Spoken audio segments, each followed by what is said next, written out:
This week we're talking about Pluto. It's been in the news again because three professors at Harvard discuss if Pluto should be or shouldn't be a planet. And since 2 out of 3 thought it should be, and the people there voted for Pluto to be a planet, people erroneously thought that Pluto was back being a planet. And that's not the case. Pluto is not a planet until the International Astronomical Union decided it's a planet. The definition that the IAU and the International Astronomical Union settled for, it's not brilliant, we're going to discuss that, but makes it impossible to have 9 planets anymore. So it's either are 8 planets plus a handful of dwarf planets, or is something like 13 planets. The reason why we needed a new definition for planets was because we discovered another object in the solar system that it was then named Eris, and it's bigger than Pluto. I personally don't think Pluto should be a planet. My reasoning comes from its mass.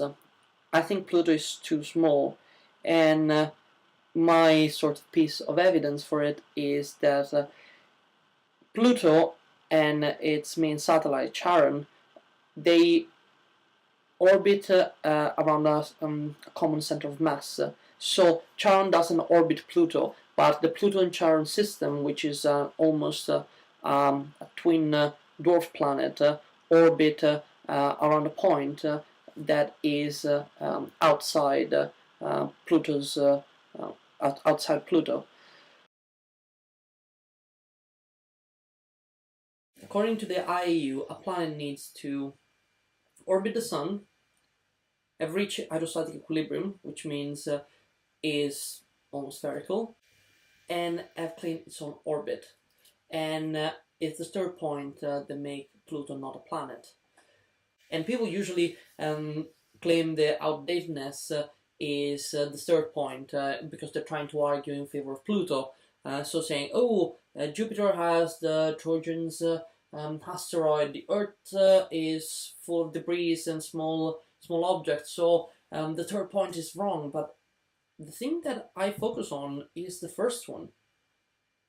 The IU defines a planet, an object that orbits the Sun. So the over 600 planets, exoplanets we found with Kepler, not planets, rogue planets. There is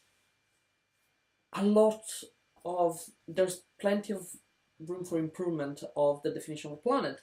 So I'm really glad that people keep debating this, although I would expand the argument to all the dwarf planets and just Pluto. My personal definition of what a planet is an object that is small enough not to have thermonuclear reactions, so anything smaller than the limit for a brown dwarf, but is big enough to be the gravitationally dominant object in its orbit. I'm sure that there are some flaws in the argument that I'm thinking of, but I think that would give us quite the focus.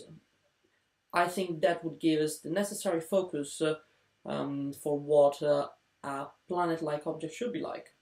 So, not too big, not too small, just right.